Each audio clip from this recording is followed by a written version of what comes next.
If you're reading this, then I am hopefully long gone. It's been 2 months now since the meteor struck Mississippi. There was a lot of public interest in it. Astrologers and the like were gathering around for a look. They took samples of the rock and shipped them all over the world to museums in every country. Hell, I almost made a trip up to have a look at myself.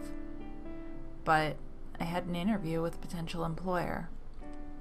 If he hadn't called me up the previous day, I'd be dead right now. 3 days later, after the initial hype died down, the news reported nothing on the meteor for a couple of days.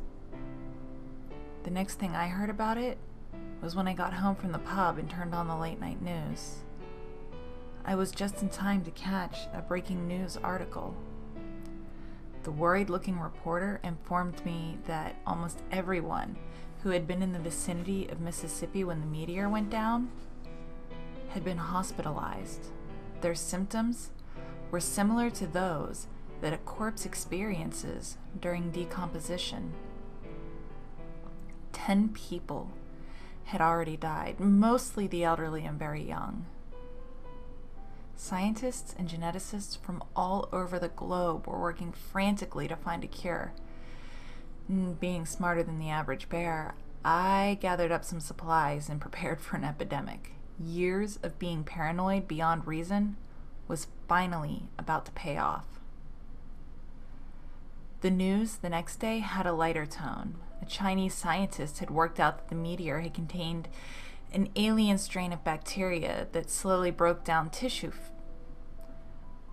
The scientist also remarked that the bacteria were only affecting humans. He had also worked out that if a victim consumed a living being, such as an insect, it would delay the progression of the bacteria, giving the scientists more time to figure out a permanent cure. Anyone who they thought might have contacted the infection was to eat as many live creatures as they could. The reporter also explained that the U.S. Army was attempting to contain the infection.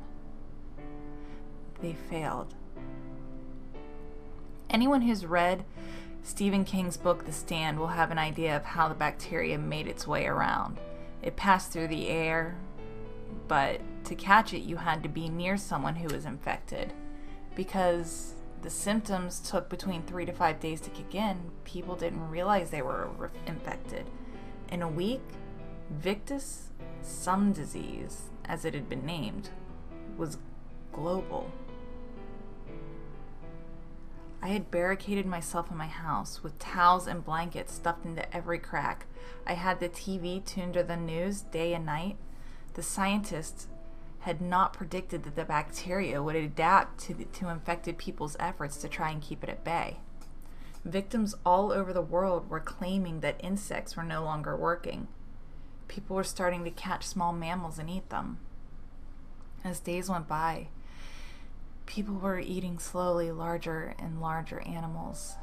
The first reported case of cannibalism was, ironically, the last broadcast made. The anchorman's hair was falling out and he was missing 3 teeth. He nervously told America that there had been a reported case of cannibalism in southern Europe. He also said that there would be no further broadcasts. All survivors were to lock themselves in their house and not let anyone in. For the next week and a half, I watched the infected shamble up the street, knocking on doors. One of my neighbors, a couple houses down from me, was stupid enough to open the door, and 3 people dragged him out and started biting his flesh. They started with his arms and legs, trying to keep him alive for as long as possible. They were crying as they ate. Their meal was shrieking in pain, and 3 people eating him were apologizing ferociously throughout mouthfuls of his arm. I don't think they were able to control themselves. It looked like they were disgusted by what they had to do to stay alive.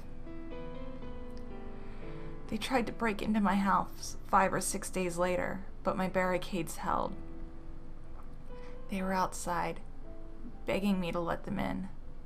Just one bite, please. Be generous. I listened to their pleading all night, too scared to sleep.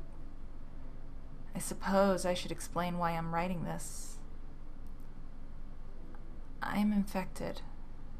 Yesterday, I coughed and lost a canine,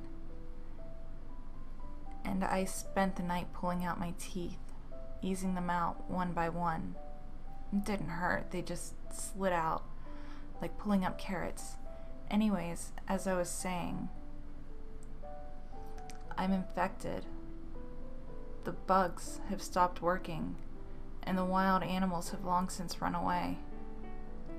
I've decided to lure someone into my house and attack them.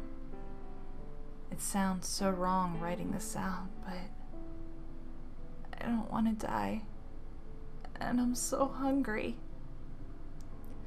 I'm sorry. I'm so sorry.